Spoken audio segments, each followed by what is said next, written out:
Hey everyone. Before we dive into today's story, don't forget to hit that like button, subscribe, and drop a comment letting me know where you're watching from and what time it is there. It really helps YouTube recommend more stories like this one to you. All right, let's jump right in.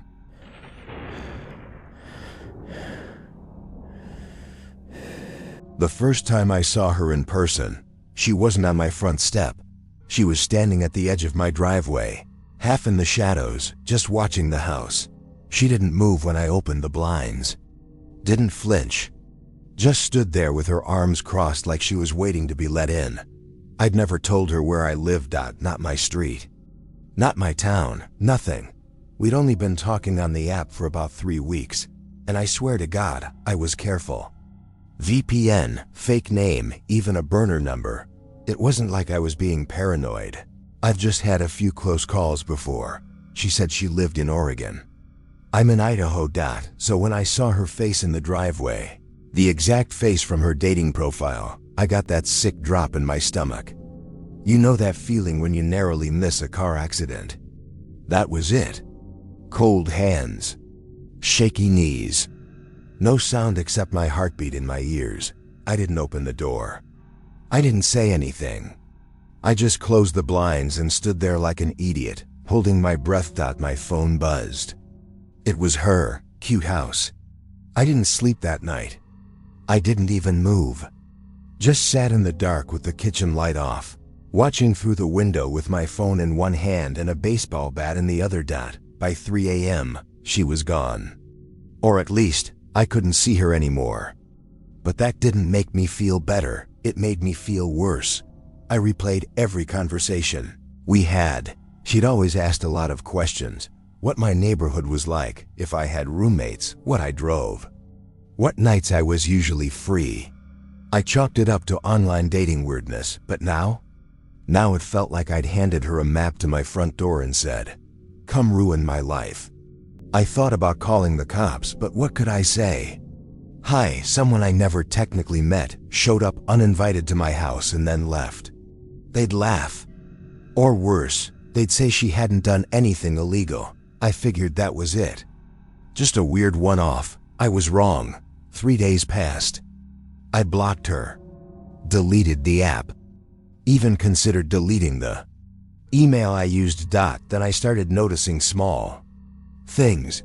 A weird scrape on my back door, like something metal had been dragged across the frame. My trash cans pulled back up the driveway in the middle of the day. I live alone. And the worst, I swear the lock on my front door was just slightly looser. Like someone had tried it, but there were no fingerprints. No cameras, nothing. I called my friend Carter over one night. Didn't tell him everything. Just said I thought someone was messing with me. He did a full check around the house. Laughed and told me to quit watching true crime TikToks before bed. That night, my bedroom window was open. I never opened my window. The screen was still in place, but the latch was up. And the air smelled like cigarette smoke. I don't smoke. I started sleeping with the lights on. Taped a strand of duct tape over the doorframe. If it was broken in the morning, I'd know. I put an empty coffee mug on top of the window latch. Anything to give me proof I wasn't losing my mind. And still, every night I heard things. A faint knock. The crunch of gravel. A soft scrape. Like nails on glass. One night I finally lost it and screamed out the window, "I know you're out there." Nothing. No reply. Just dead silence. But the next morning, someone had written "too late" in the dew on my windshield. I took a few days off work. Told them I was sick.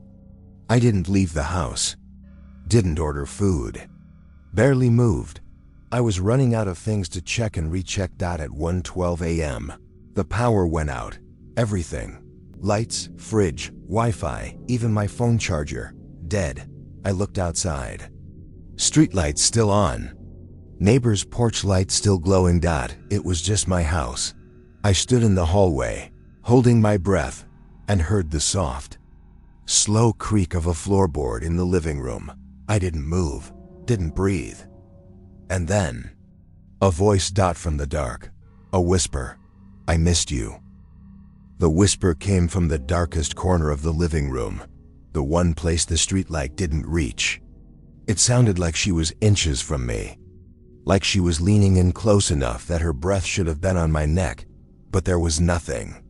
Just that thick, unmoving blackness swallowing the entire room. For a few seconds, I couldn't even move my fingers. I felt cold all the way through, that kind of cold that starts in your spine and spreads through your ribs like ice water. I didn't answer. Couldn't. My throat was tight and dry like I'd swallowed dust. The voice came again. "Why'd you block me?" My knees almost buckled. I forced myself backward down the hall, not taking my eyes off that corner. Every step felt too loud, like she'd hear it no matter how slowly I moved. I reached my bedroom and locked the door, as if a cheap hollow core door would do anything if she was really inside the house. I slid my dresser in front of it. Anyway, then I crouched on the floor next to my bed and dialed 911 with shaking hands. My phone lit up. No service. Not low bars. Nothing. Like someone had jammed the signal. I don't know how long I stayed like that, squatting on the floor, holding my breath, feeling every tiny shift in the air as the house creaked and settled like it was breathing. At one point, I swore I heard footsteps behind the bedroom door. Slow ones, heel to toe, like she was dragging her fingers across the wall as she walked. I clamped a hand over my mouth so I wouldn't make a sound. Then something soft and metallic rolled under the door and hit my foot. A key. My house key, the one that had gone missing from my keyring 2 weeks earlier. I'd blamed myself. Thought I dropped it somewhere, but she'd had it the whole time. I don't remember crawling backward, but suddenly I was pressed against the corner of my bedroom like a trapped animal, shaking so hard my teeth ached. I couldn't cry, couldn't scream. I was stuck between wanting to faint and wanting to tear my way through the wall.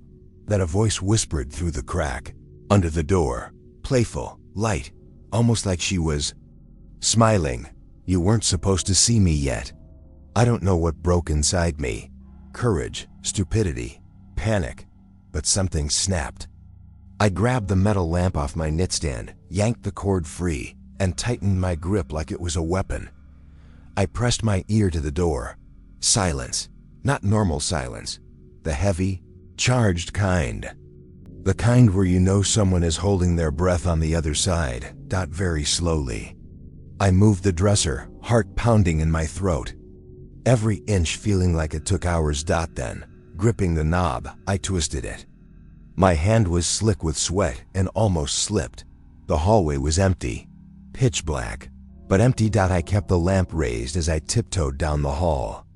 My feet were cold against the tile, and every tiny sound, the lamp creaking, my breath shaking, felt way too loud. When I reached the living room, the streetlight outside finally cut enough into the dark for me to see. Nothing. No one. Just my furniture, still quiet, like the house had never been touched. But the front door was cracked open, not wide, just an inch. Just enough for someone to slip out without a sound. I didn't go outside. I wasn't that brave. I shut the door, locked it, then grabbed my keys and sprinted to the car without even looking around. I drove to Carter's apartment and pounded on his door like a maniac until he opened it half asleep and freaked out at the sight of me. When he asked what happened, I told him everything. At first, he thought I was having a panic attack. Then he saw the key, the one that had been slid under my door. He went pale. We called the police together. The cops did a thorough search of my entire house, which basically meant they walked around with flashlights and asked if anything was missing. Any signs, forced entry? One of them asked. No, I said, holding the key so tight it bit into my hand. Because she had a key. They exchanged a look, the kind cops give each other when they think the person is exaggerating or losing it. Sir, the older one said, there's no one here. The house is empty. She was inside, I snapped. She talked to me. Could have been the wind. Could have been, I cut him off. The wind didn't knock out my power. Another look. This time with a hint of annoyance. The power outage didn't come from the grid, he said carefully. Your breaker was manually shut off. My stomach dropped. You're telling me someone went into my garage? He shrugged. Could have been an old breaker. They flip sometimes. Bullshit. Even I could hear it. They took a report, told me to stay vigilant, and then left like they couldn't get out fast enough. I didn't go back inside. I stayed at Carter's for 4 nights. Nothing happened. No messages. No sounds outside the door. No sign of her. I almost convinced myself I'd imagined most of it. Panic, sleep deprivation, online dating, paranoia. Until the morning I finally returned home. When I walked into my bedroom, the first thing I noticed was the smell. Not a bad smell. A sweet one. Light, clean, flowery. Perfume. The exact perfume she told me she wore on our first call. I remembered because she'd said, "You'll know it's me when you smell it." My bed was made. Tighter than I ever make it. Smoother. 2. Hospital corner smooth. On my pillow sat a Polaroid. My heart stopped. It was me. Asleep. Taken from inside my room. My stomach turned. My vision went fuzzy for a second. I picked up the photo with shaking fingers. On the back, in neat handwriting, "You looked lonely without me." That was the moment something inside me fully broke. I couldn't stay there. Couldn't breathe in that room. Couldn't even stand on the floor knowing she'd been inches from me while I slept. I packed a bag, locked every door and window, and left the house without looking back. I moved in with Carter for almost a month. Bought cameras, alarms, new locks, everything. But she never came back. No texts. No notes, nothing. Not until yesterday. I moved states. New job, new apartment. New number. I don't use dating apps anymore. I don't go out much either. I've spent months trying to convince myself she lost interest. Or got bored. Or found someone else to obsess over. Then yesterday morning, I found something taped to my apartment door. A small gift bag. Inside, wrapped in tissue paper, was a bottle of perfume. The same one I smelled in my bedroom. There was a note attached. 1 sentence. Handwritten. Neat. Soft. Familiar. Cute house. The same words she texted me the first night. I saw her standing in my driveway. I think she wants me to know she can find me wherever I go. I think she wants me to understand this isn't over. I think she wants me to be scared again. It's working. Because right now as I'm typing this, someone just knocked on my door. 3 slow knocks. Like they already know. I'm not going to open it. Like they're patient. Like they've done this before. And the worst part? When I walked past the peephole just now, I smelled that same faint sweetness in the air. That same perfume. She's here. Again. And she's not knocking anymore. She's coming in.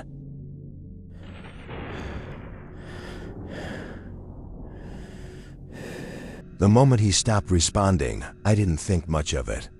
Ghosting happens. It's just part of dating now. But when I found his missing persons report online, dated 3 months before we matched, that's when the silence started to scream. We met on a newer app called Glimmer. One of those invite-only ones that claims to verify profiles and reduce bots. I got in through a friend who was trying to get me back into dating after a rough breakup. His name was Noah. Profile said 29. Cute, clean smile. Slight stubble. Wore this navy crew neck in most of his pics. We had a bunch of overlapping interests, music, hiking, weird foreign horror films, but it wasn't just surface stuff. His messages were grounded. He wasn't overly flirty, wasn't trying to rush anything. Just real. We talked every day for almost 2 weeks. Voice notes too. He had this calm, soft voice that made you feel like nothing was ever urgent. I liked that. He said he lived just outside the city, about 45 minutes away. Worked in UX. Kept things pretty private, but I didn't mind. Everyone's a little guarded online. We planned to meet on a Thursday. Simple lunch, neutral spot. But that morning, he didn't text. Nothing. No. Looking forward to today. No confirmation. Just a blank space where his messages should be. I waited an hour. Then 2. Sent a quick, casual check-in.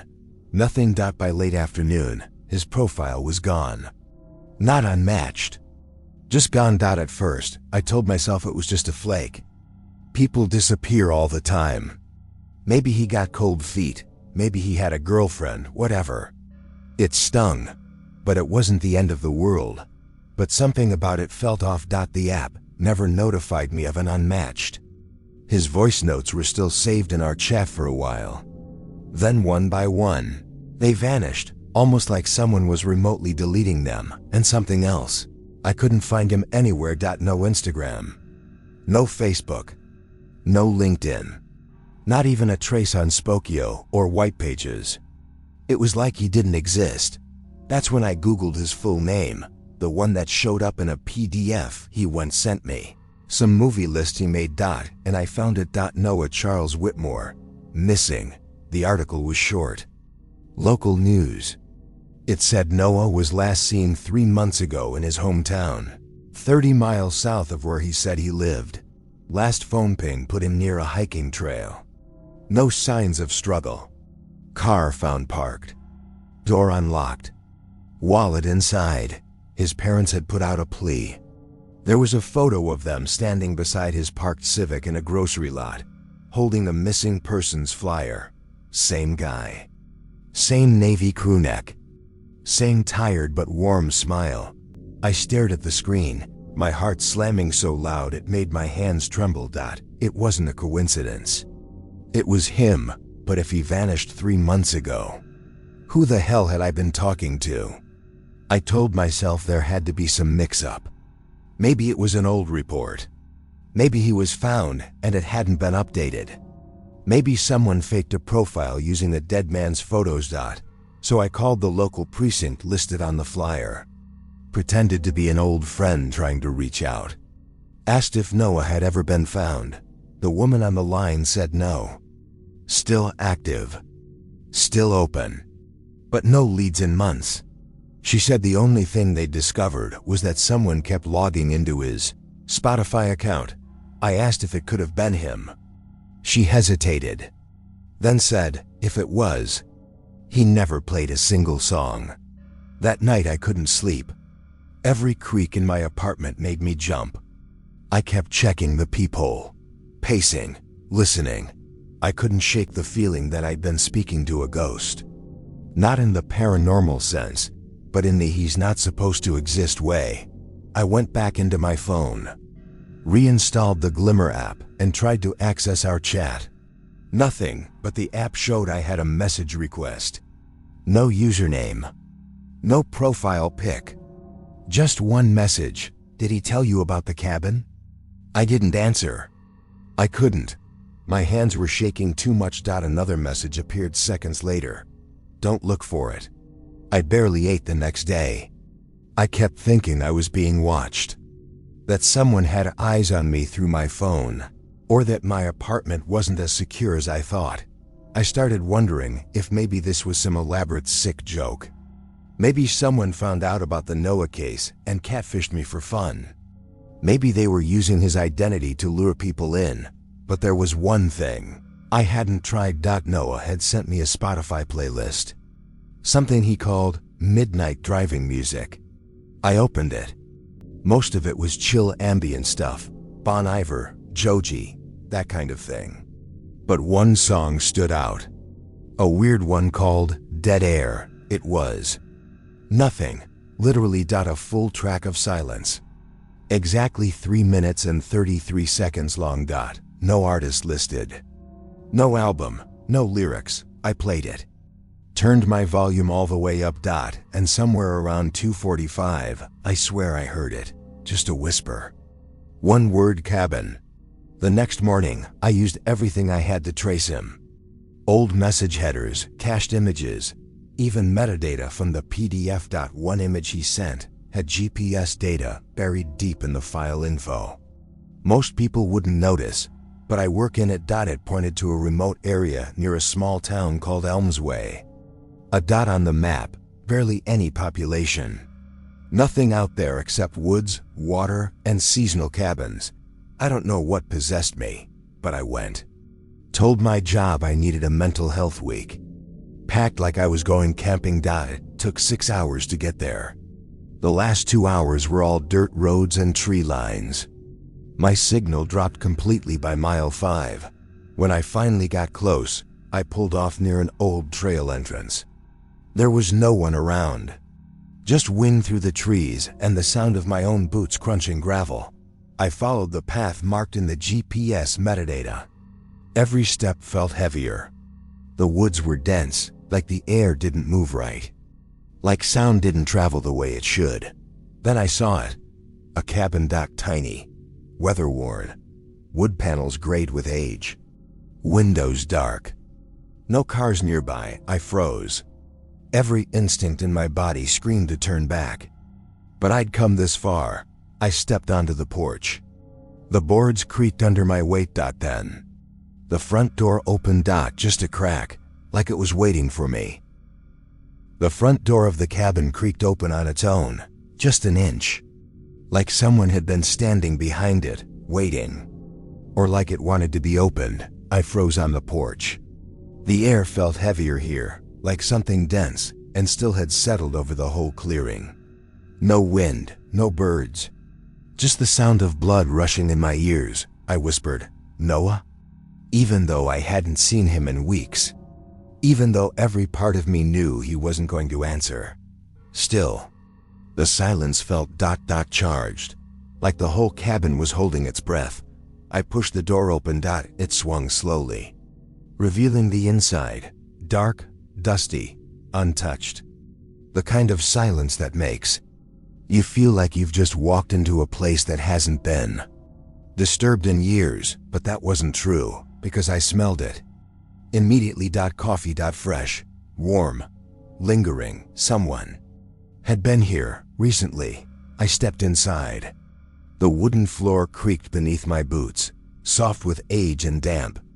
Dust particles drifted through the weak light that bled through a cracked window. There was a table in the corner, with 2 mugs on it.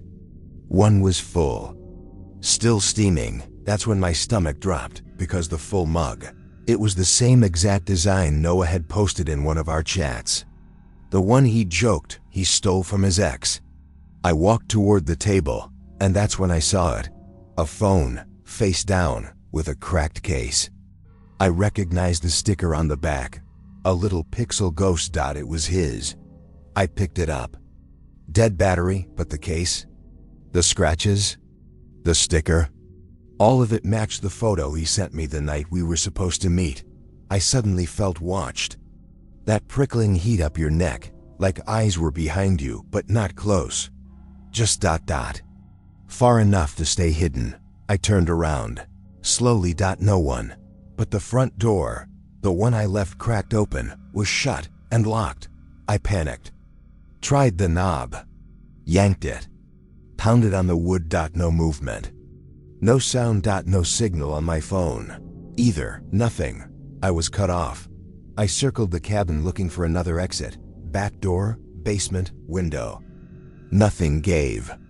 Everything was sealed or nailed shut. And then I heard it.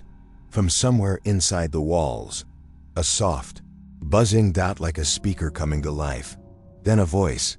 Muffled, distorted, but definitely Noah's. If you're hearing this, I'm probably already gone. I spun around, heart pounding. It was coming from the fireplace, or behind it. Somewhere hidden. I moved toward it, knelt down, and tapped along the stone. One of them clicked. A tiny panel flipped open behind the fire grate, revealing a small Bluetooth speaker. Dusty, but still glowing. The message kept playing.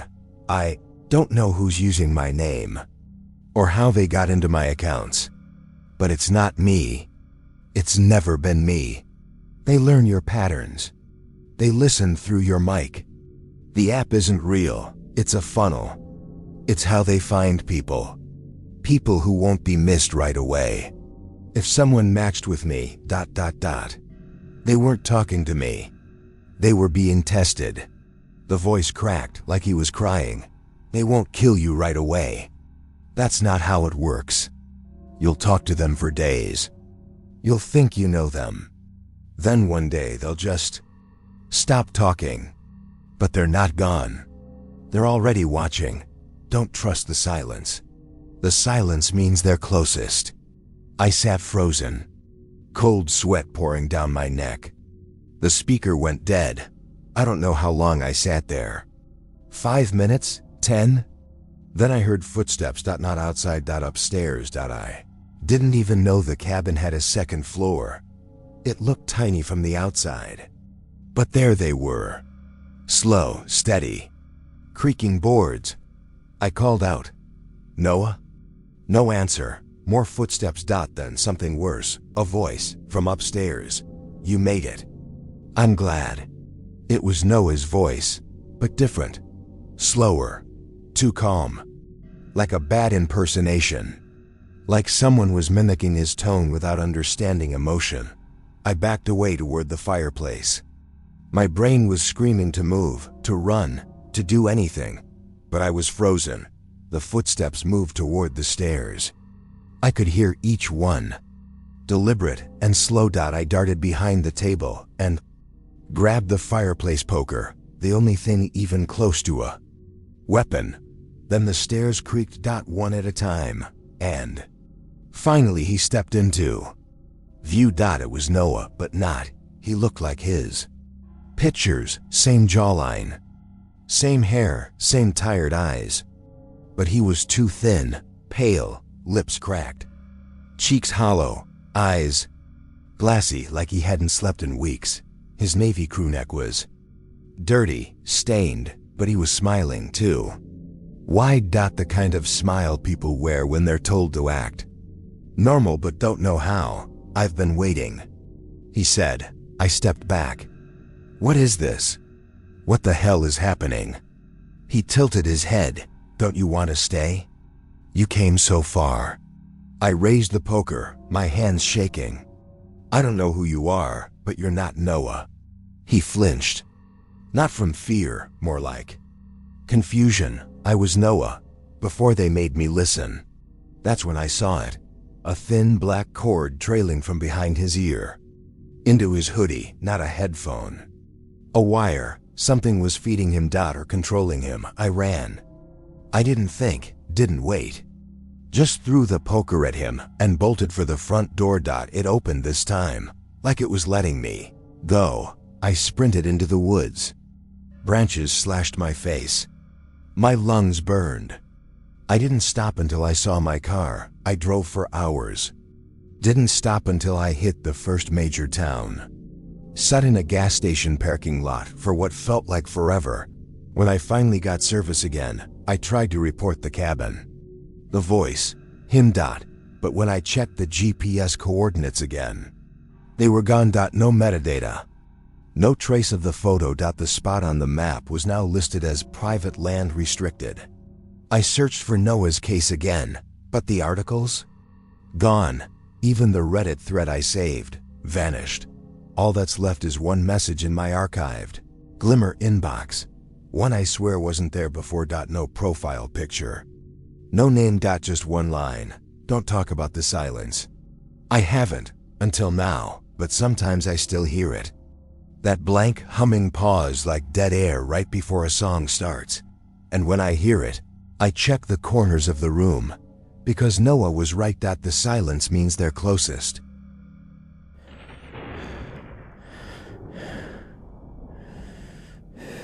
The flowers on my porch weren't the creepy part. They were nice.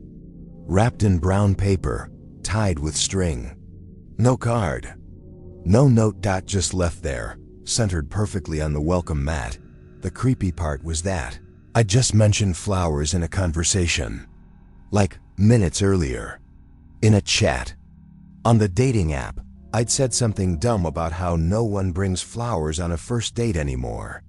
And then bam, flowers on my porch.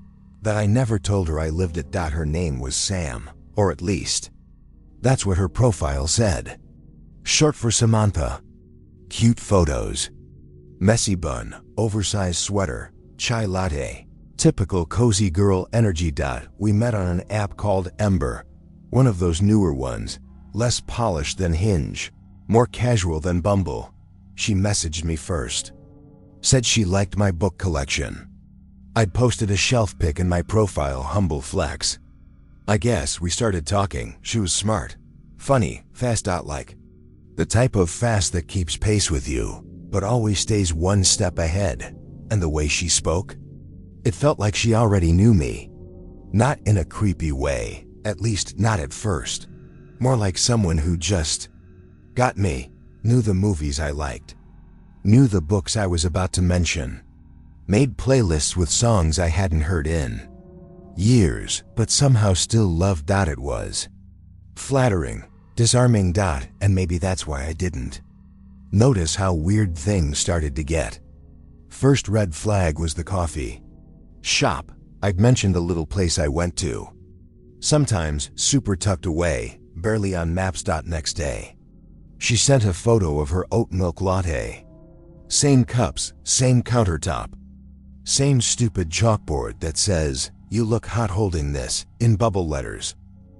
I asked her if she went there often. She replied, "First time. Just had a feeling." I laughed it off. People find places, right? Not that weird. But then she sent another message. "Bet you sit in the corner near the wall. Back to the exit. You don't like people behind you." That stopped me cold. I hadn't told her that. I don't even know if I'd said that out loud in years. But she was right. I hate sitting with my back to the room. It's a thing. Always has been. And somehow, she knew. The second flag came 2 days later. We were messaging late. Like 1 a.m. kind of late, and I told her I was craving Thai food. Jokingly said I'd sell my soul for some pad see-ew. She responded, "You should order from Kwan Jai. They're still open. That's my spot. My exact go-to, only I never told her the name. It's not a chain. It's not even on most delivery apps. You have to call directly. So I asked her how she knew. Tried to keep it light. "You stalking my DoorDash receipts or what?" She replied in seconds, "I know you better than DoorDash." I didn't respond. Just stared at the screen. The typing bubbles popped up again, then disappeared, then popped up again. Then, I got another message. "Don't freak out. It's just connection." I didn't sleep that night. The next morning, the flowers showed up, and I knew. She had my address. Part 2. I stared at the flowers for a long time, didn't touch them. Didn't move. I just stood inside my doorway, the lock still half turned, trying to decide what was worse, the fact that she knew where I lived, or the fact that she wanted me to know. Because this wasn't subtle, she could have mailed them. Could have lied and said she used an address-finding tool. Could have played it cool. But she didn't. She left them on the porch, herself. That meant she stood here, feet from my door. While I was inside, I messaged her. Didn't say hi. Didn't try to be polite. Just, "How do you know where I live?" She replied instantly, like she was waiting, because I pay attention. I didn't answer. She sent another one. "You always leave your porch light on, even when you're not home. You leave your window cracked at night, but only 2 inches. You're more of a night person. You don't go to bed until around 3. My mouth went dry. Every sentence felt like a camera flash in the dark. She wasn't guessing. She'd been watching. I blocked her. Deleted the app. Removed everything. Then I installed a camera above my door, another in the window. Changed all my passwords. Shut every curtain in the house. And for 3 days, I didn't hear from her. But the damage was already done. I couldn't relax. Couldn't sleep. Every time I walked into a room, I felt like I was entering someone else's viewfinder. Like I was being recorded. I even dreamed about her. But not her face, because I didn't know it all that well. In the dream, it was her voice. whispering through the walls, from the vents, from inside the TV. I know you better than you know yourself. On the fourth day, I came home to find my window open. Not cracked, open. 3 inches. I never opened it that wide. Never. It was subtle. Nothing else in the house was touched. No signs of break-in. Nothing missing. But I know my window. And I know I didn't leave it like that. I checked the footage from my camera. Nothing. Just static between 2:17 a.m. and 2:43 a.m. when it came back on. The window was open. And in the corner of the porch, right on the edge of the frame, was a smudge of red lipstick on the railing. That's when I went to the police. I brought everything. The screenshots, the camera glitch, the messages, even the flowers. The officer took the report but looked bored the whole time. She hasn't actually threatened you, he said. Nothing illegal about leaving a gift. And dating apps. Well, people lie. You sure you're not just dealing with a catfish? I wanted to scream. I wanted to tell him, no, I'm not just dealing with a catfish. I'm dealing with someone who's been in my house. But I didn't have proof. Just fear. So I went home. And moved. New apartment. New locks. New number. Didn't tell anyone. Didn't even leave a forwarding address. And for a while, things felt better. The silence was weird, but it was peaceful. I started sleeping again. Eating normal. Eventually, I even re-downloaded a different dating app, just to feel human again. Nothing serious. Just scrolling. That's when I saw her. Different name. Different photos. But same eyes. Same tone in the bio. Same fake, cozy girl vibe. And her opening line? You always sit in the corner of the room. Back to the wall. I deleted the app instantly. But I didn't sleep that night. And at 4:12 a.m., I got a text. Unknown number. You moved. But you left your window open again. I ran to it, heart slamming. Lungs burning. And yeah, it was open. Exactly 2 inches.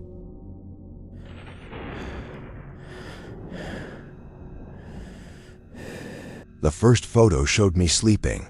The second showed me from the hallway. The third? It was taken from inside my bedroom. And all 3 were sent from a number I didn't recognize. At 3:28 a.m. I met Alex on Hinge. You'd probably say we hit it off right away. Same music. Same dry sarcasm. Same, let's bail on the party and order takeout instead vibe. He wasn't like the others. No shirtless bathroom mirror pics. No one-word replies. No love bombing or trauma dumping. Just ... Consistent, normal, real. We talked every day for 2 weeks. Voice notes, memes, long conversations at 2 a.m. He made me feel like I didn't have to perform. Like I wasn't auditioning just to be liked. He told me he'd just moved to my area, still settling in. Said he wasn't close with family, didn't post on social much, liked to keep things private. I understood that. He asked me out first. Said he found a Thai place halfway between us and already made a reservation. Confident but thoughtful. We met on a Friday night. Dinner was good. Not electric. Not awkward. Just ... comfortable. We shared a plate. He asked questions. Smiled when I rambled. I kissed him on the cheek before I left. When I got home, he sent, "Tonight was perfect. Let's do it again." I replied, "Name the day." And then he was gone. The next morning, nothing. Afternoon? Still nothing. I sent a casual, "Hey." At noon, no read receipt. By 5 p.m., it was marked as read, but no reply. That night, I checked Hinge. His profile. Gone. Not unmatched. Just ... deleted. Okay, red flag, right? But I wasn't ready to call it a ghosting yet.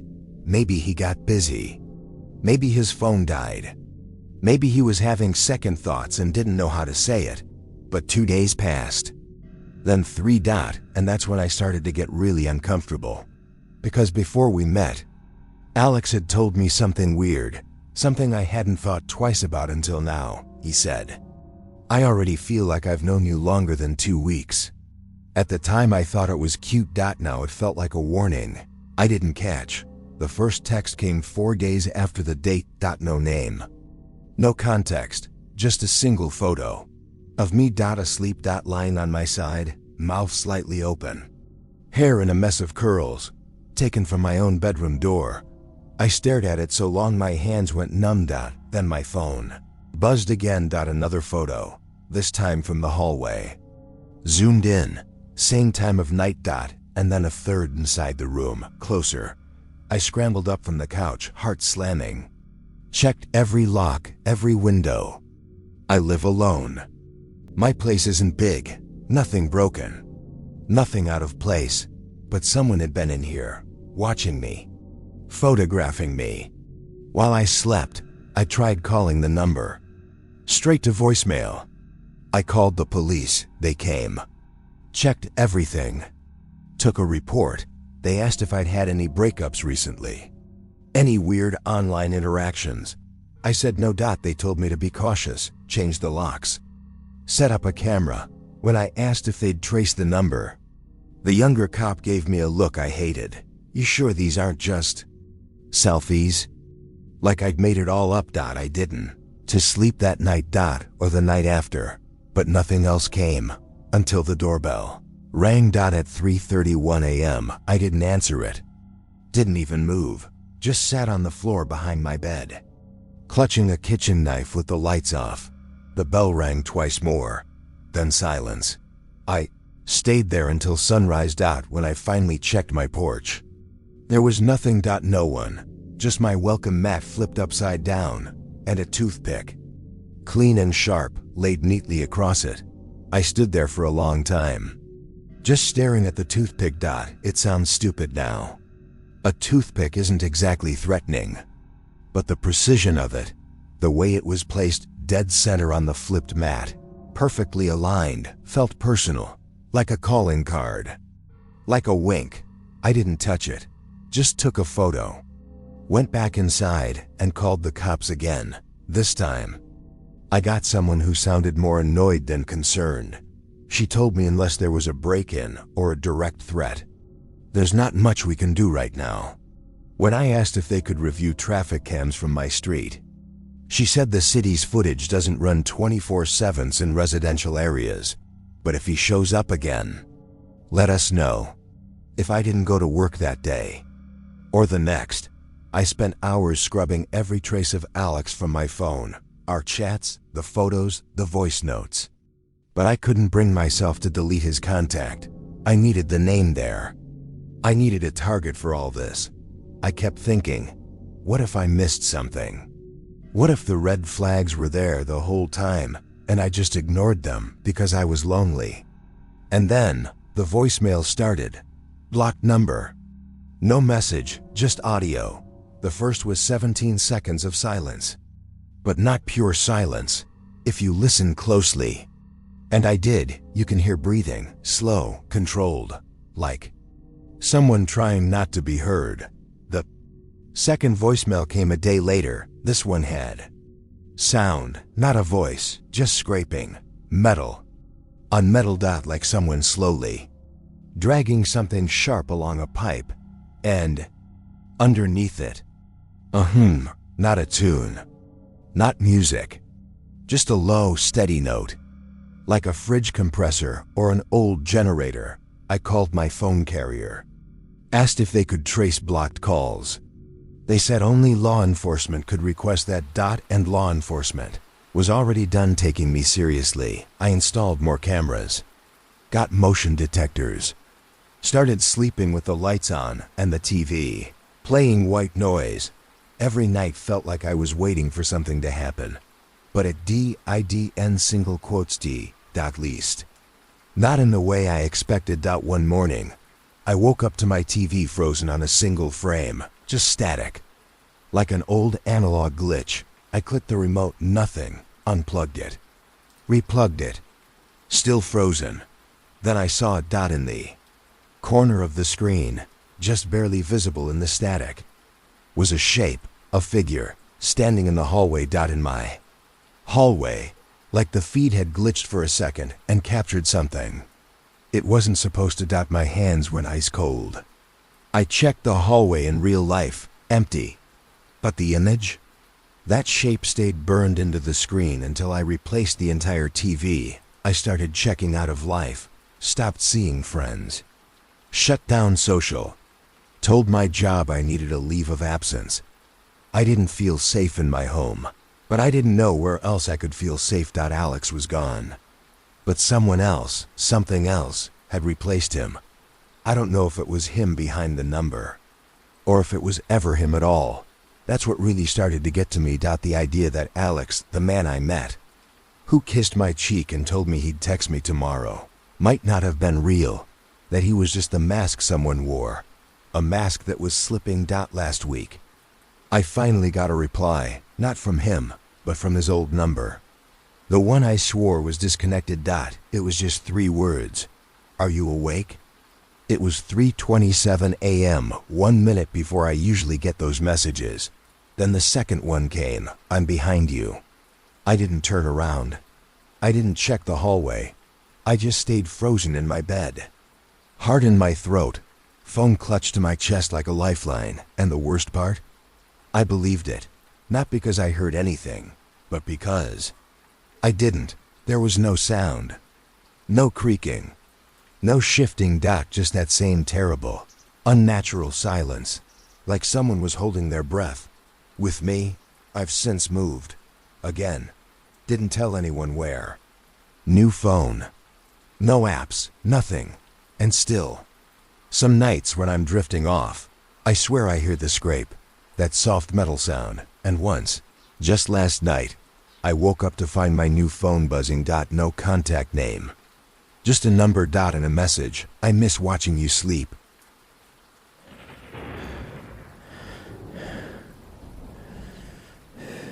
It took me a full week to realize he didn't exist. Not just in a this guy isn't who he says he is kind of way. I mean, there is no record of him anywhere. No photos, no accounts, no tags, no trace. I matched with someone who isn't real, but somehow, he was in my apartment. He showed up on an app called Vibe Check. I'd never used it before, but my roommate swore it had better filters and no creeps. His name was Elias. Profile had 5 pictures. All casual, nothing flashy. One with a dog. One holding a cup of coffee. One where he looked like he was caught mid-laugh. Hoodie pulled halfway over his face. It felt normal. His bio was short. I like cold mornings, warm bread, and people who don't take themselves too seriously. That kind of calm confidence that makes you feel like he didn't need to try. We matched at 2. On a Tuesday. He messaged first. Tell me something real. I replied. I slept with a stuffed elephant until I was 22, he said. Mine was a bear, missing one eye. I still have it. We talked for hours. The conversation never stalled. It felt like we were in sync, not in the fake soulmate way, just rhythmically aligned. Like he anticipated my thoughts. Like we'd done this before. We messaged every day for a week. No red flags. He wasn't pushy. Never too flirty. Never crossed a line. But here's the thing. He never gave me his last name. Every time I brought it up, even casually, he'd steer the conversation in another direction. Gently. Naturally. Like a magician palming a coin. What's your Insta? I don't use socials anymore. Digital clutter gives me anxiety. Ever Google yourself? Nope. I like being a ghost. He always had an answer, but something started gnawing at me. I tried reverse image searching. One of his profile pics. Nothing. Ran his phone number through lookup tools. Blank. I even saved the image and uploaded it to a missing persons database. Not a single hit. It was like he wasn't from here. Or anywhere. I finally confronted him. Kind of. We were supposed to meet on a Sunday, coffee shop. 10 a.m. I got there early. Waited. Watched every guy walk in. No one looked like Elias. I texted him. Hey, are you close? No response. 5 minutes. Then 10. Then 30. Finally he texted. Something came up. I'm sorry. I asked if we could reschedule. He said, soon, I promise. But that was the last time I ever heard from him. The next day, his profile was gone. Not unmatched. Not deleted. Erased. But 2 nights later, I found something in my email spam folder. An email from an address I didn't recognize. No subject line. Just a TIM East TAMP. I opened it. It was a photo of me, taken from behind my apartment window. I'm standing in the kitchen, holding a mug. The lights are on. The blinds are up. And it's clearly night. He knew where I lived. I stared at the photo so long my coffee went cold in my hands. The timestamp on the email said 2:11. The blinds in the photo were up. The way I sometimes forget to close them when I'm too tired. But the part I couldn't shake? The angle. The picture wasn't taken from the street or from another building. It was taken from directly outside my window. Like someone had stood on the narrow strip of balcony that only I had access to. Place you can't reach without coming through my apartment. My stomach twisted. I slammed the laptop shut and locked every door in the place. I didn't sleep that night. Couldn't. Every small sound, pipes, neighbors, wind, made me sit up and hold my breath. And somewhere around 4 a.m., I realized something horrifying. Elias didn't know my address. Unless he'd been here before. The next day, I tried reporting the email to the police. They told me, could be spam, deepfakes, a prank. They didn't even come out. Didn't want the photo. Didn't even write down his name. I didn't argue. What was I going to say? That I fell for a guy who literally doesn't exist. Instead, I took the week off work and crashed on my friend's couch. She tried to cheer me up. Tried to convince me I'd just been catfished. But catfish have social media. Catfish have real numbers. Catfish leave BREADCRUMB. Elias left nothing. No footprint. No existence. Just me and that photo. On the 4th night, around 2:30 a.m., my friend's dog, a lazy, elderly pug, suddenly sat up and started staring at the front door. He wasn't growling. He wasn't barking. Just listening, head tilted, frozen, completely alert. The kind of stillness animals get when they sense something we can't. I muted the TV, held my breath, and then I heard it. 2 soft knocks. Not loud. Not urgent. Just polite. Like whoever was out there wanted to keep the noise down. Didn't want to wake the neighbors. My friend whispered, "Don't open it." I didn't move. The knocks came again, a little slower this time. Like they were waiting to see if I'd answer. Then silence. No footsteps. No fading away. Just gone. But the dog wouldn't go back to sleep. He kept staring at the door for almost an hour. I moved back home the next morning. And that was a mistake. My apartment felt wrong. Not dangerous, not at first, just different, like the air had been disturbed. Like someone had walked through the rooms while I was gone. I checked the windows, the locks, the closets, under the bed. Behind the shower curtain, everything was normal. No signs of forced entry. No disturbed dust. No footprints. But when I opened the fridge to grab water, I saw it. A single slice of bread sitting on the middle shelf. Not in the bag. Not wrapped. Just one slice. Laid flat. Perfectly centered. Elias's first message to me flashed through my mind. I like cold mornings, warm bread. My hands went weak. I backed up until I hit the counter. Heart pounding so loud it felt like it shook my ribs. Someone had been here. And not days ago. Not while I was at work. Recently. I didn't sleep that night. Not even in daylight. Every sound made my skin crawl. I kept imagining someone lying under the bed, hiding in the closet, standing behind the cracked door, but nothing happened. Until 2:11 my phone buzzed. No contact name. Unknown number. Just a single text. Your blinds were up again. Attached was a photo. Me. Asleep. Taken from the same angle as the first one. Same timestamp. Same dim kitchen light in the background. But there was a reflection in the window this time. Not clear. Not detailed. Just a faint silhouette. Tall. Still. Watching. And the worst part? It wasn't standing outside. You can tell by the angle. The reflection was behind me. Inside the room. I left that night. Didn't pack. Didn't turn the lights off. Just grabbed my keys and drove. Until my hands stopped shaking. I haven't been back since. But sometimes, in the early morning hours, I get texts from numbers I don't save. Cold morning. Miss our talks. You're hard to find with the blinds closed. And last night, let me back in.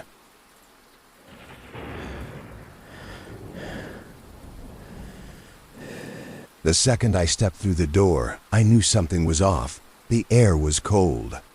Not it's November cold, but cold like the walls held onto things. Like grief had seeped into the wallpaper. I was standing inside a funeral home. At 8:43 p.m. for a first date. I know how that sounds. It wasn't supposed to be creepy. His name was Mark. We met on a niche dating app for people who worked non-traditional hours. I'm a night shift nurse. He said he was a mortician. It was an odd match, sure.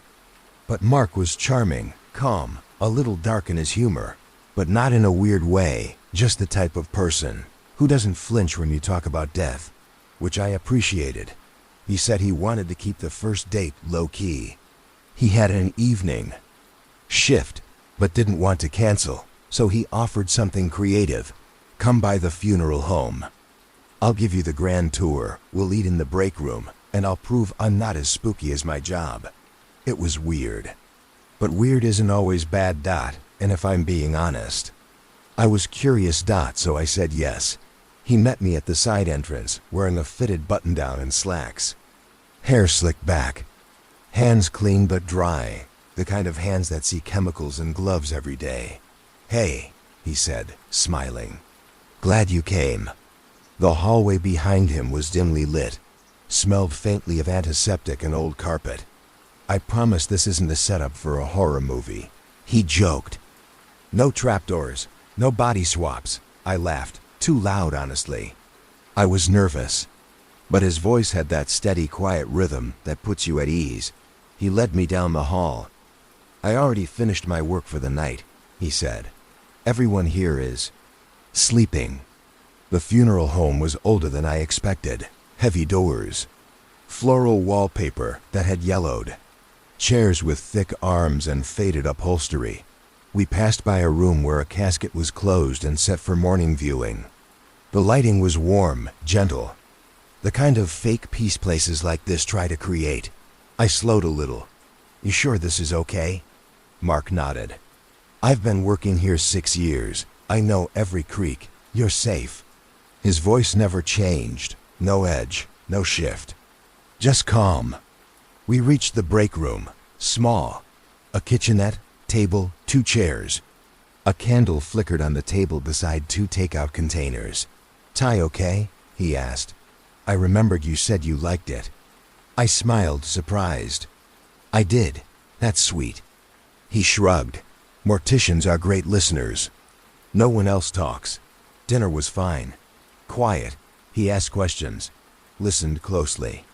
When he spoke about his job, it wasn't clinical. It was reverent. He used the word care a lot. Sighed.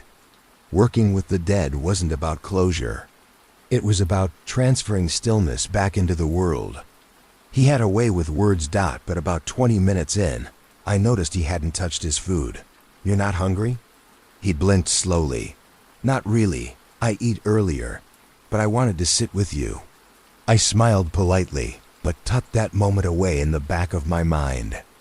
After dinner, he offered to show me where the real magic happens. I hesitated. Is that disrespectful? He shook his head. Everyone is at rest. I'd never take you anywhere I wasn't allowed to be. Again, that calm tone. Like he'd rehearsed every line to make it sound effortless. I followed. The embalming room was clean. 2 clean. Metal table. Cabinets, coolers, harsh overhead light. My breath caught a little. The air in there was heavier. Still smelled faintly of chemicals, like something sterile was barely masking something ancient. This is where we prepare, Mark said. It's not what people think.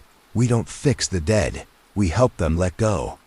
He walked to a nearby cooler and rested a hand on the handle. No one inside. Just supplies.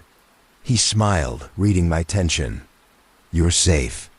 I nodded, trying to keep my breathing steady. Then he said something I didn't know how to respond to. Do you ever wonder what people will do with your body when you're gone? I blinked. That's a heavy question. He smiled. Sorry, occupational hazard. I told him I should probably head out soon. He didn't argue, just nodded and walked me back toward the entrance. But as we passed one of the viewing rooms, I heard it. A small click, like a door closing. Or opening. I froze. Mark didn't. He kept walking like he didn't hear it. You okay? He asked. Thought I heard something. He paused. Listened. Silence. Double quotes. Old building. The air vents pop. But the sound hadn't come from above. It came from the room. I glanced in. Empty. But the chair closest to the casket was turned slightly toward the hallway. Like someone had just stood up. I left a few minutes later. He walked me to my car, said he had a good time. When I got home, I saw a message waiting. Hope you made it back safe. You looked peaceful in that light. I was about to type back, thanks, when I paused. You looked peaceful in that light. I hadn't noticed before, but there were no windows in the break room. And he hadn't taken any photos. At least, not that I saw. That night, I dreamed I was lying on a cold metal table. Mark was standing over me. Smiling. Whispering, you're safe. I woke up drenched in sweat. Not because of the dream, I've had nightmares before, but because when I opened my eyes, I saw something hanging on my bedroom door handle, a small white latex glove. Just one, the kind funeral workers use. I sat up so fast my vision blurred. My chest felt tight, like my ribcage was shrinking. I looked around the room. Nothing was disturbed. My windows were locked. The door was still dead-bolted from the inside, but the glove, it was real. I grabbed it with a towel instead of touching it directly. There was something written on the palm in smudged black marker. Sleep well. My throat closed up. It wasn't a threat. Wasn't even aggressive, but it was intimate. Like someone leaning too close when they know your name. I told myself it had to be a prank, something my ex or my neighbors would have done. I tried everything to make it make sense, but deep down, I already knew who placed it there. I tried ignoring Mark, didn't answer his texts, didn't open the app, didn't go near the funeral home again, but he didn't blow up my phone, didn't double text, didn't guilt trip. He just sent small quiet things like, hope your night shift wasn't too rough. Did you drink enough water today? You seemed tired after you left. None of it sounded threatening. That's what made it worse. It sounded like someone who had been watching me, someone who'd been close, enough to notice the tiny details you don't see in yourself, someone who wanted to keep me preserved. After 3 days of radio silence from me, he sent one last message. Do you want closure? Come by tonight. Just the viewing room. Nothing else. I stared at the phone for 10 minutes straight. I wasn't going to go. I wasn't. But that glove on my door. The writing. Someone in my space. It didn't feel like he was threatening me. It felt like he was waiting. And somehow, in that twisted way fear rewires your brain, I started thinking, if I don't go, he'll come to me. So I went. I parked in the back lot, under a flickering motion light. The funeral home looked bigger at night. The shadows made everything stretch and lean in unnatural directions. My hands shook as I approached the side entrance. It was unlocked.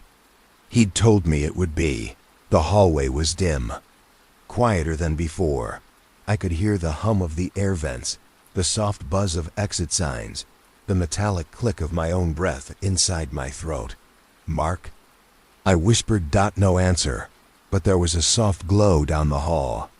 The viewing room. I walked toward it slowly, every step sinking into the carpet like the floor wanted to swallow sound. When I reached the doorway, I froze. Inside, the casket from earlier in the week was closed. A single lamp cast a warm yellow glow across the room, and Mark was standing at the far end, hands folded in front of him, like he was attending a service no one else knew about. He turned slowly when he heard me. "You came," he said softly. "Good." I swallowed hard. "What do you want, Mark?" He stared at me for a long moment, then stepped closer. His eyes were darker than I remembered. Not tired, just hollow. "You didn't sleep well," he said. My breath hitched. "How do you know that?" He smiled gently. "You can tell when someone carries exhaustion in the back of their neck." But it wasn't that. We both knew it wasn't that. He knew because he had been there, or close enough. "I want to show you something," he said quietly. "No," I whispered. "Mark, I don't want. It's okay." He raised both hands like he was calming a scared animal. "Nothing will hurt you." His voice never shook. It was too calm, too steady. He walked toward the casket and ran a hand along the wood. "There's something you should understand about me," he said. "About why I asked you here." Everything in my body screamed to leave, but I couldn't make my legs move. Not when he slowly lifted the lid of the casket.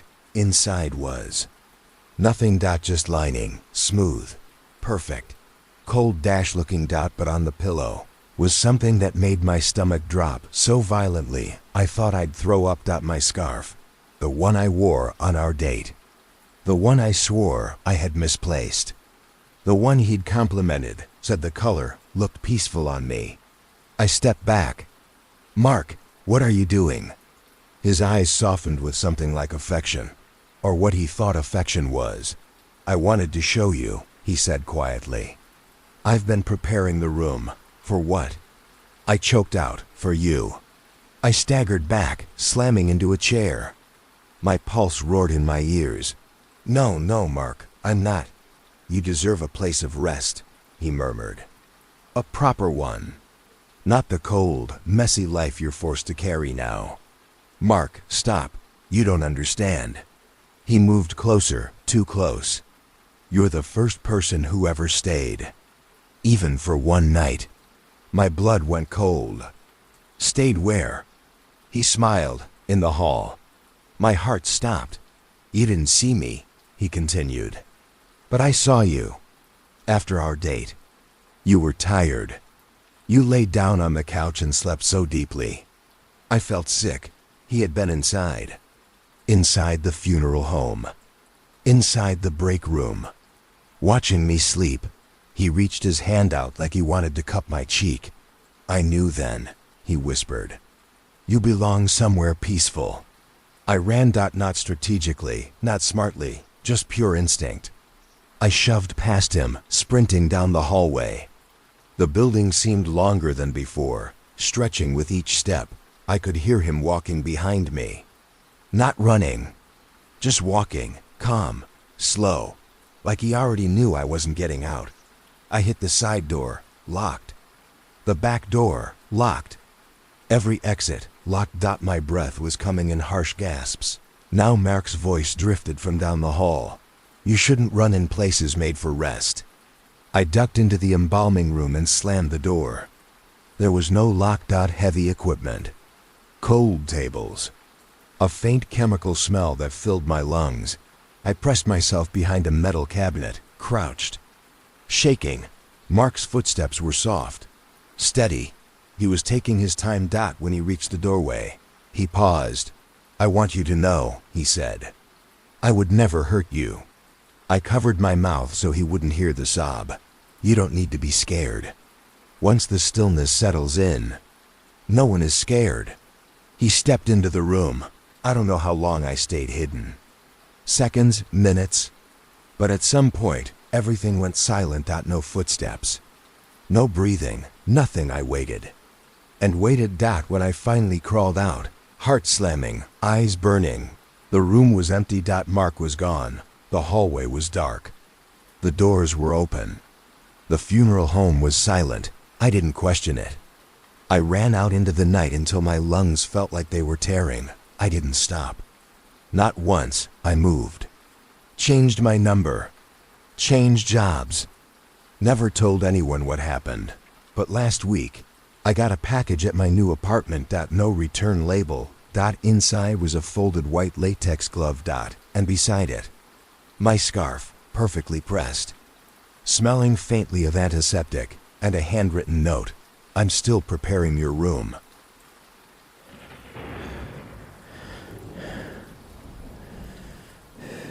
I found the Reddit thread after I met her. If it had been before, I never would have gone on the date, because the post was titled, "Does anyone else know about Kira_92? My brother matched with her. Now he's missing." Her name was Kira, or at least, that's what she went by on the app. Pretty face. Soft smile. Bright green eyes.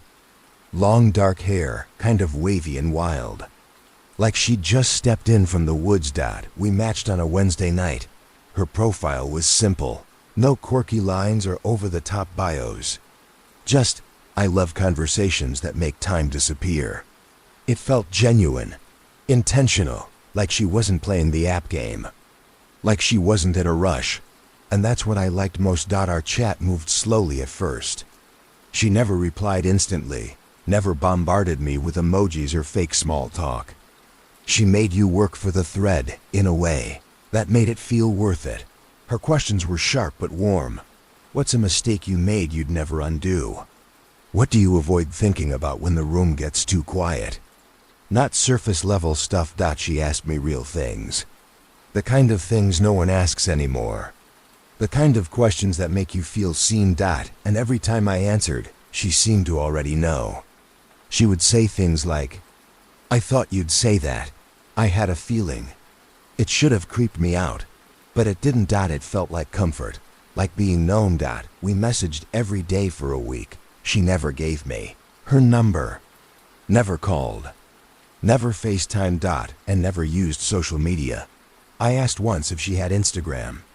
She said, "I'm not good at leaving footprints." I thought she was joking. I even kind of liked it. But then I tried reverse searching her profile picture out of curiosity. Just to see. Nothing. No matches. I asked her where she was from. She said, "Lots of places." I asked what she did for work. She said, "Nothing boring." It wasn't what she said that stuck with me. It was how quickly she said it. Like she'd answered these same questions 100 times. We met up on a Sunday afternoon. She picked the spot, a little forest preserve about 20 minutes outside of town. Said she liked to walk while talking. I expected a casual vibe, joggers, hoodie, maybe a messy bun. But when she arrived, she looked exactly like her pictures. Exactly. Same makeup. Same hair, same subtle tilt of the head. Like the photos had been taken minutes earlier. I said something dumb like, "You look exactly like I expected." And she said, "You don't." I laughed.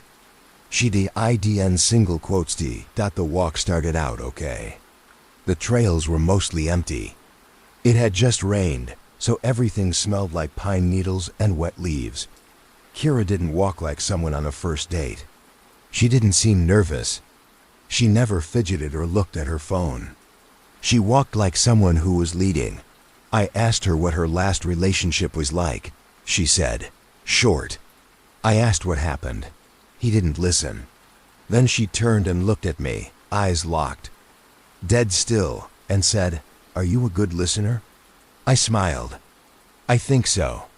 She just nodded and kept walking, somewhere around the 3rd mile. I realized I hadn't seen another person in over an hour. I asked if we were looping back. She said, "Eventually." I laughed nervously, but she didn't laugh with me. She just stopped walking and turned to face me. Why did you swipe on me? She asked. I blinked.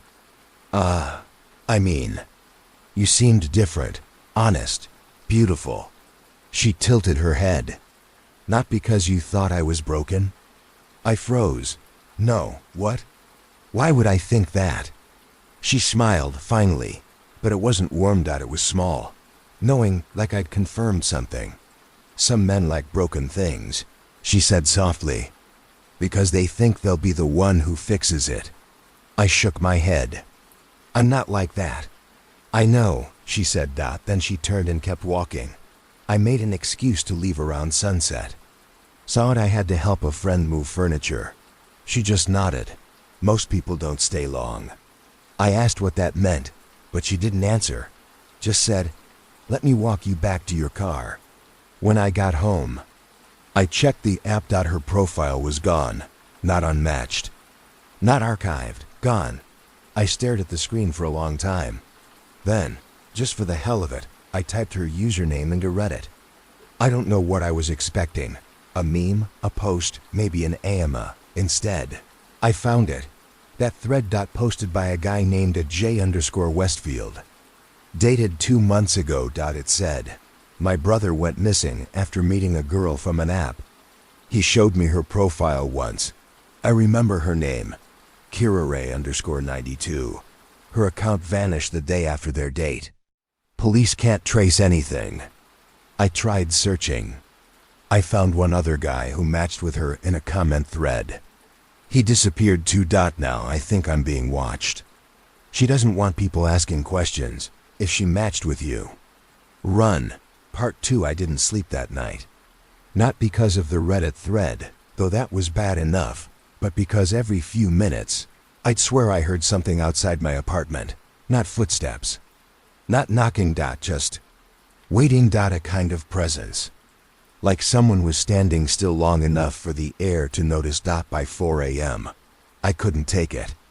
I went to the window, slowly, and peeked through the blinds. Nothing. Just the streetlight buzzing. The empty sidewalk.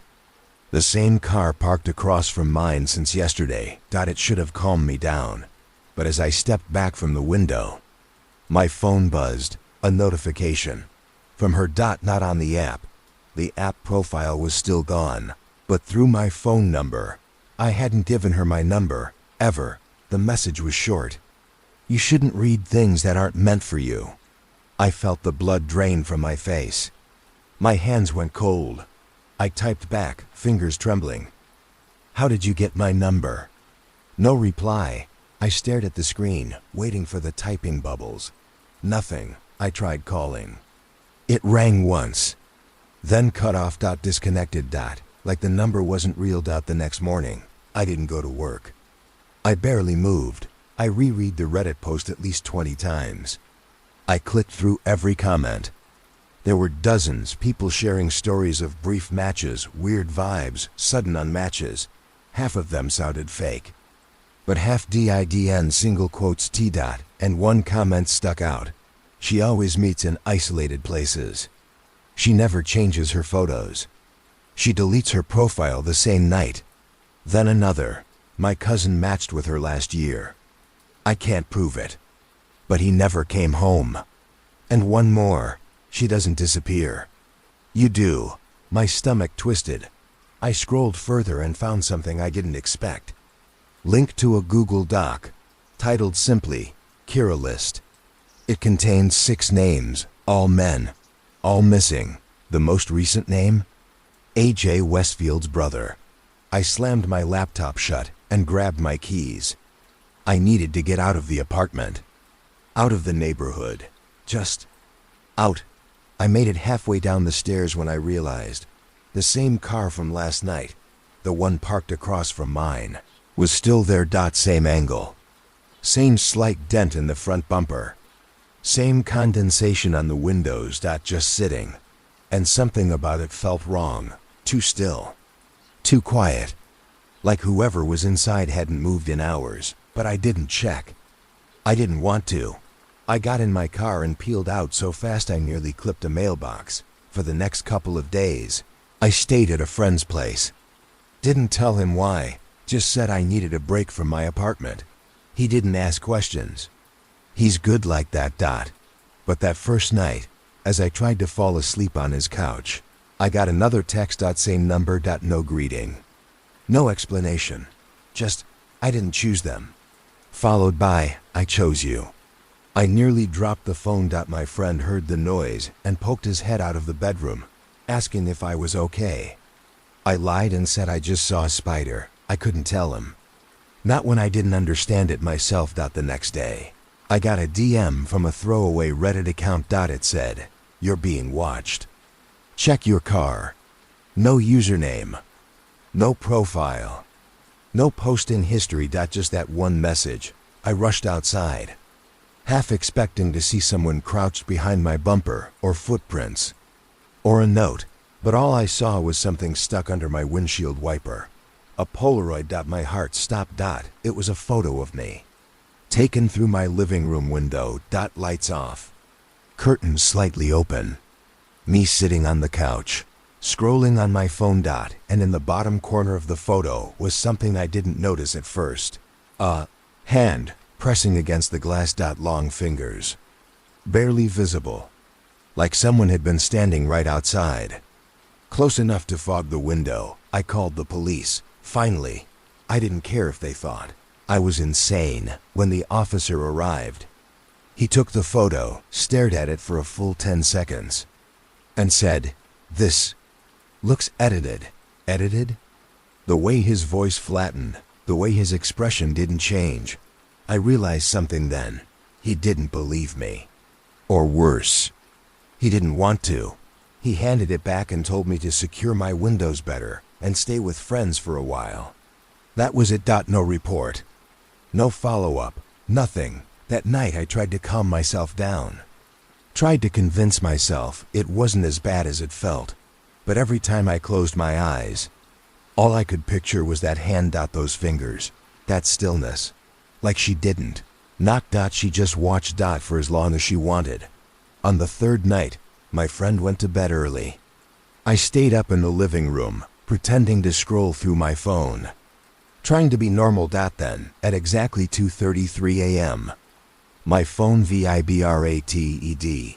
A picture message. My breath caught in my throat when I opened it. It was a photo of me, taken from the hallway, inside my friend's apartment, a few feet behind me. The caption read, "People always think they're safe when they run." My entire body froze. I turned slowly, terrified to see a figure standing behind me. But the hallway was empty, dead silent. Nothing moved. Nothing. And yet, my phone buzzed again. A second picture. Same angle, same hallway, same perspective. But this time, she was in the shot, a silhouette, standing just at the edge of the doorway, head tilted, like she'd been there the whole time. Watching. And the text below it said, "6 before you." I thought they might listen. "You will."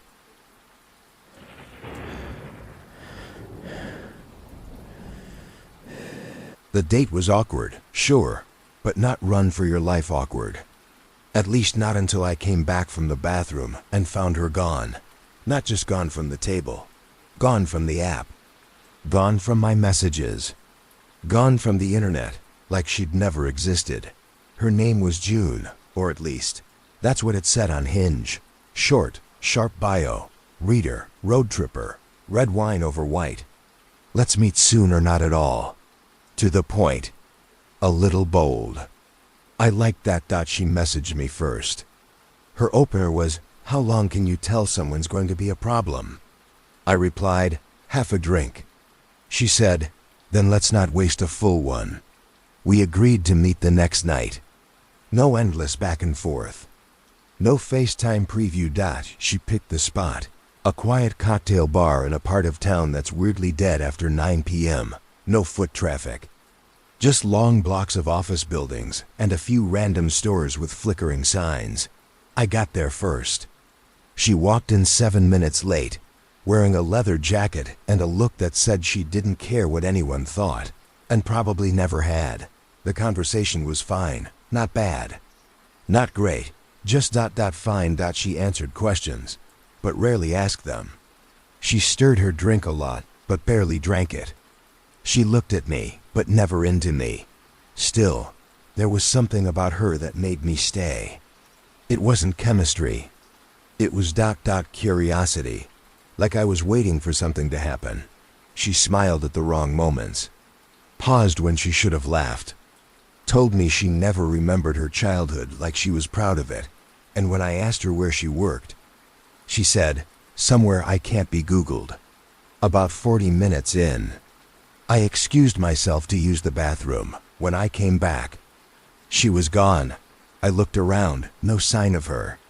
I even asked the bartender if he saw her leave. He shrugged, sighed. "I didn't realize you weren't alone." Which was weird. She'd been there, right in front of him. We ordered 2 drinks. We talked. She existed, right? I sat back down and pulled out my phone. Opened Hinge. Tried to message her. Nothing. It said, "Match unavailable." I refreshed the app. Her entire profile, gone. Not just unmatched. Deleted. Like she vanished while I was still in the building. I checked my messages. Screenshots I'd taken of her profile earlier, gone. Corrupted. Just gray boxes. My call log? No number. Nothing saved. And when I checked my photos from the bar, selfies, the menu, the table, she wasn't in any of them. Not even the background. I left the bar in a daze, walking fast like I was being followed. The street was empty. Cold air. Buzzing street lamps. My shoes hitting the sidewalk way too loud. I made it to my car, locked the doors, and sat in the driver's seat for what felt like an hour. I replayed everything. Every word. Every movement. Her hand brushing the edge of her glass. Her eyes scanning the room like she didn't trust it. And the one thing she said that stuck: "I never let them keep pieces of me." When I got home, I logged into Hinge on my laptop.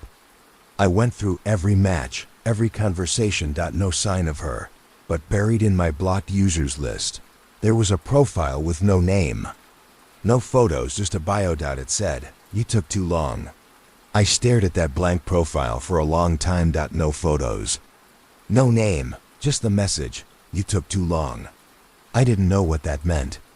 Too long for what? To go to the bathroom? To ask the right question? To notice her? I clicked the profile. Nothing happened. I tried to report it. The app crashed. I reopened it. The account was gone. It felt like someone had deleted it in real time. The next morning, I tried to find proof she was real. I texted my friend Jordan. I'd told him I had a date with someone named June. He replied, "You said you might meet someone," but never followed up. I searched my messages. No mention of her name, even though I remembered sending him her profile. I remembered showing him the photo. I remembered telling him she was intense, but none of it was there. Just a vague, "I might go out later." No screenshots. No links, nothing. I called the bar. Next, asked if they kept security footage. The guy on the phone was polite but firm. "Unless it was an incident, we don't pull it." "What are you trying to find?" I almost didn't answer. Then I said, "I met someone there last night." She left suddenly. "I just want to check something." There was a long pause. What did she look like? I gave a description. He waited. "Sir, I was on shift. I remember you. You sat alone for over an hour. Had one drink, left." "No," I said. "She was there. Right across from me. You were alone." I hung up and sat in silence for a long time. I checked my phone again. I knew I hadn't imagined her. I remembered her voice. Her smell, something earthy, sharp, like cedar and cold air. I remembered her asking, "Do you believe in digital ghosts?" At the time, I laughed. She hadn't. She'd said, "Most people only live online now. So when someone disappears, it's like a digital haunting." She said it softly, like she knew exactly how it felt to vanish. 3 nights later, I woke up to a message. Unknown number. No contact name, just one line. You shouldn't have looked for me. And attached, a photo of me sitting at the bar, drink in hand, looking down at my phone, taken from across the room, taken from her seat. I stared at it for so long I forgot to breathe. The timestamp, 8:49 p.m., right after I came back from the bathroom. I called the number. No ring. Just dead silence. I tried texting. Blocked. I checked the metadata from the photo. Stripped clean. No location. No device. No sender. Just there, like it had always existed. That night, I dreamt I was sitting across from her again. Same table. Same bar. But this time, she was blurry. Her face flickered like a bad signal. Like her image was being streamed, not remembered, and she whispered, "You're next." I woke up with my phone buzzing. 1:03 a.m. new text. Same number. Just 3 words. "You're forgetting already." And they were right, because the next morning, I couldn't remember what her voice sounded like, or what color her eyes were, or what she said versus what I filled in. Her name is gone from my memory now. Not just the profile, not just the photos, the name. I call her June in my head, but that might not even be it. It's like she's been unmatching me in real life. Piece by piece. Some nights I feel it. Like a space beside me is waiting to be filled, like I'm being watched from across an invisible table. Judged. Erased. I checked my Hinge account last night. It had been deactivated. I didn't do it. It just was. And when I clicked to restore it, the page glitched. Then loaded. One match. No photo. No bio. No message. Just a profile name. You didn't even ask my real name.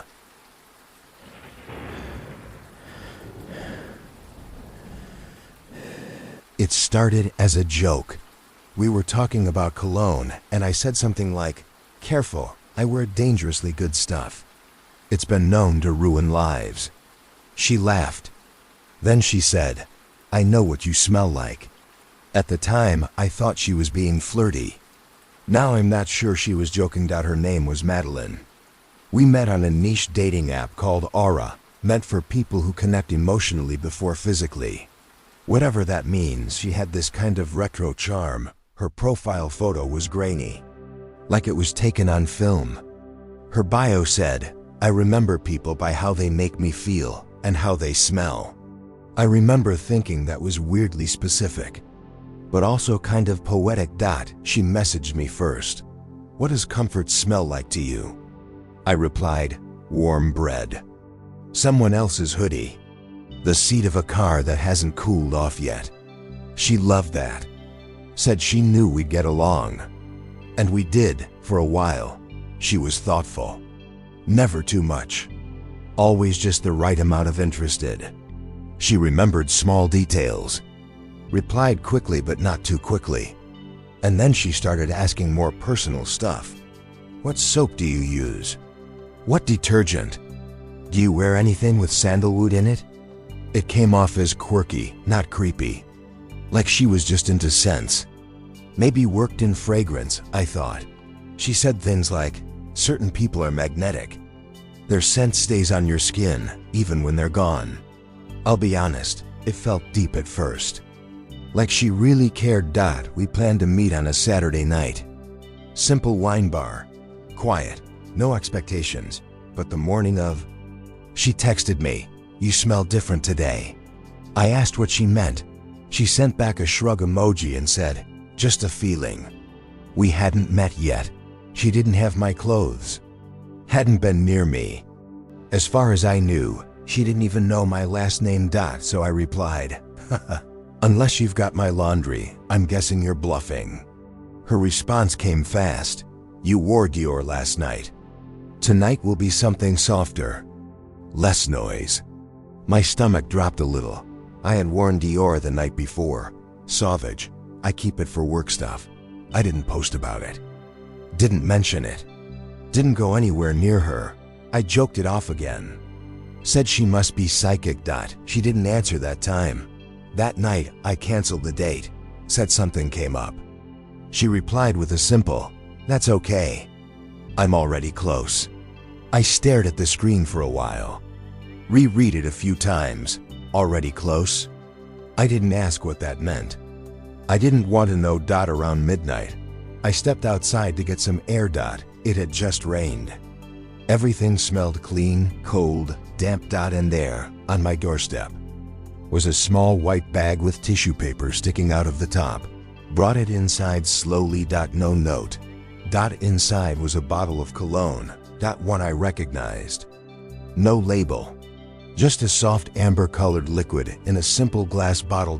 And underneath it, folded neatly, was one of my shirts. One I hadn't worn in weeks.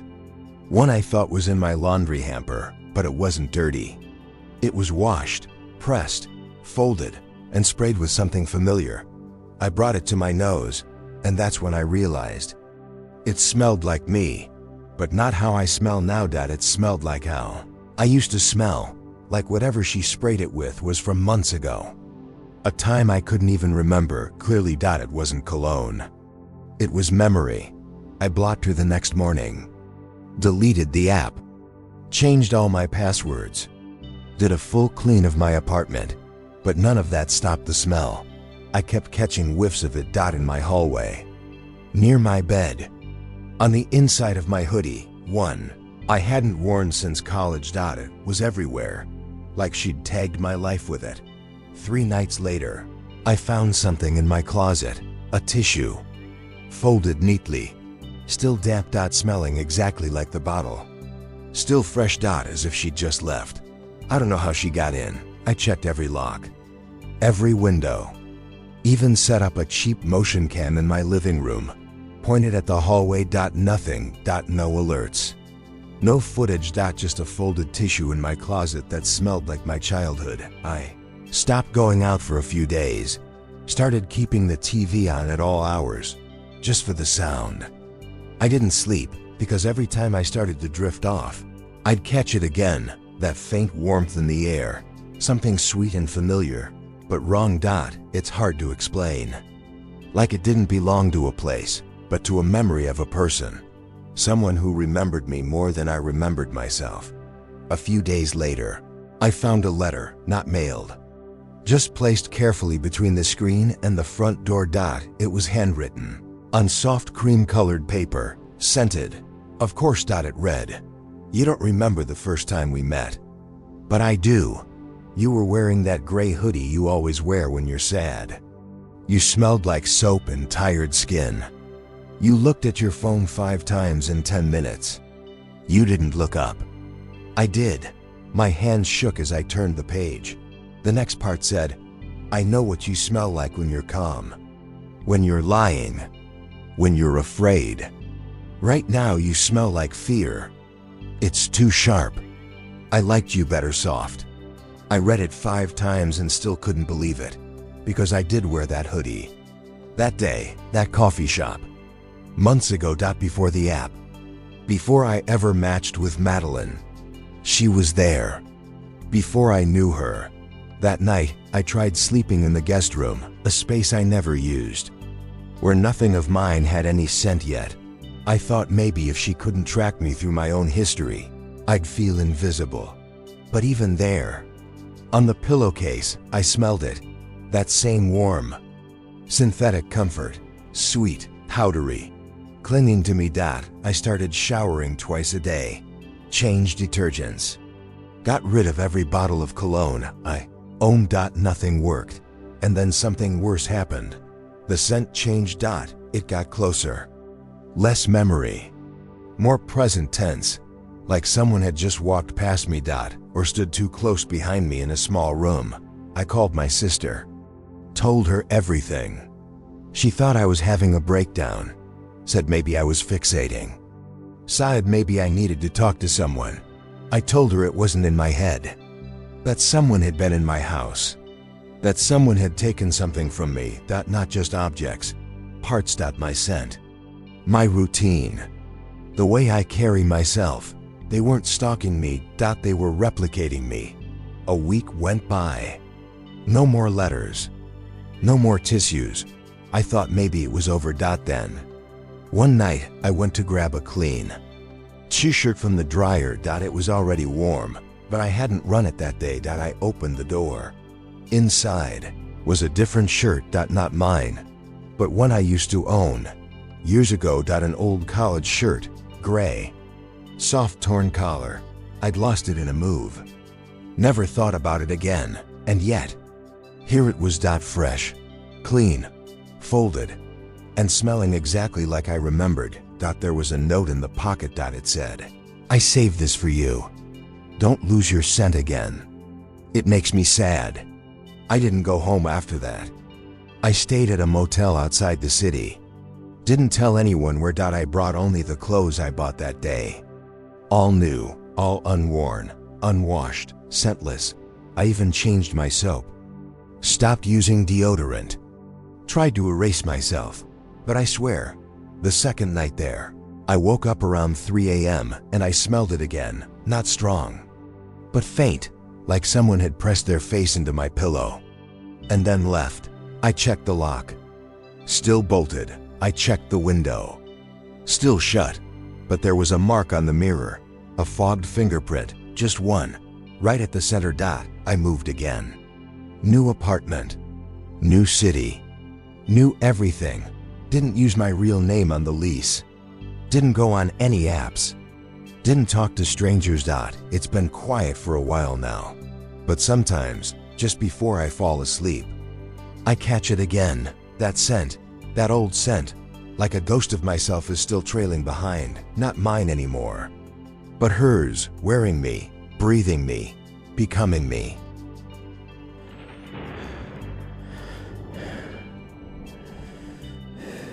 We'd only been on 2 dates when she played me the voicemail, and I swear to God, it was my voice. Except, I never left it. Her name was Elise. We met on a dating app that felt just like the others, curated bios, filtered photos, fun facts no one really cared about, except her profile was quiet, understated. Just a single photo of her sitting by a window, sunlight hitting her face, and the bio, "I listen more than I talk." That was what caught my attention. We matched, and it felt easy. She wasn't overly charming or trying to impress me. Just thoughtful. Still, the first date was a coffee shop. The second was her place. She offered to cook. I hesitated. I usually don't go to people's houses that early, but she felt safe, and I was tired of casual dating. Elise felt different. Her apartment was spotless, warm, candles lit, small music playing low. She cooked. We talked. It was a good night, until she said, "Hey, this is really weird, but can I ask you something?" I nodded. She walked over to her phone, tapped a few buttons, then hit play, and there it was. My voice. "Hey, I know it's late, but I couldn't sleep. Just wanted to hear your voice. You don't have to call back. I'll see you soon." My blood turned cold, because I had never said that. Not in a message. Not on a call. Not in a voice note. I didn't send that, I said. She tilted her head. "You didn't?" "No," I laughed nervously. "I mean, that's me. But I've never recorded that. Maybe you forgot?" I shook my head. "No, that's not something I'd forget." She stared at me for a second, then smiled like it was no big deal. "Maybe it's a glitch. Or maybe it was a dream and your phone picked it up. These things are always listening, right?" She laughed, but I didn't, because the background of that voicemail wasn't quiet. If you listened closely, just beneath my voice, you could hear the sound of a door unlocking. I left not long after that. Told her I had an early shift. She hugged me goodbye, warm and gentle, like nothing was wrong. I didn't mention the voicemail.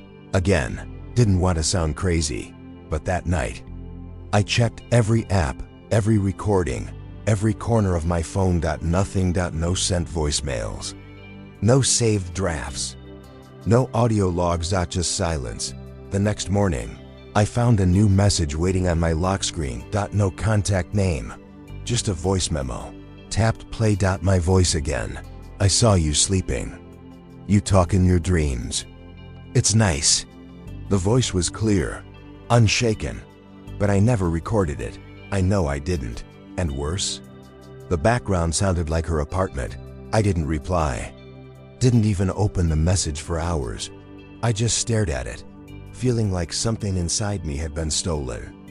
My voice, my breath, my presence got recorded without my consent and sent back to me like a gift I didn't ask for. Listened again. I saw you sleeping. You talk in your dreams. It's nice. The way I said it, calm, low, almost intimate, it didn't sound like me speaking. It sounded like me watching. I called Elise. She didn't answer. So I texted, "Did you send me something?" No reply. I tried again. I got another message with my voice. "Please tell me what this is." Still nothing. Until about an hour later, I got a text back. Just one line. "It's what you said." I tried to tell myself it was a prank. Maybe she'd clipped my voice from our first date. Maybe she used an AI app. Maybe I'd said more than I remembered. But deep down, I knew that wasn't true. Because she wasn't just using my voice. She was building a version of me. One that whispered things I hadn't said, in places I hadn't been, in moments I hadn't lived. That night, I couldn't sleep. I kept thinking about the way she looked at me during dinner, calm, expectant, like she wasn't just spending time with me. She was studying me, capturing me. I finally gave in around 2:30 a.m. and checked the voice memo again. This time, there were 2 new messages, both labeled draft, both locked. They weren't sent by her. They were saved in my own phone. As if I'd recorded them. As if I'd left them for her. But I hadn't. I played the first one. "You look different when you're sleeping, softer. I don't think you'd mind if I watched a little longer." I nearly dropped the phone. My voice, but I had no memory of ever saying that. Second recording was worse. I hit play. Got silence. Then, "You're all ready." Mine. And then, right at the end, my voice let out a soft breath. Not like I was talking, like I was standing close. Like I was exhaling against someone's ear. I reset my phone that night. Factory settings. Wiped everything. Deleted the app. Blocked her number. Changed my locks. Installed cameras. I even threw out the hoodie I'd worn on our second date, just in case it carried anything with it.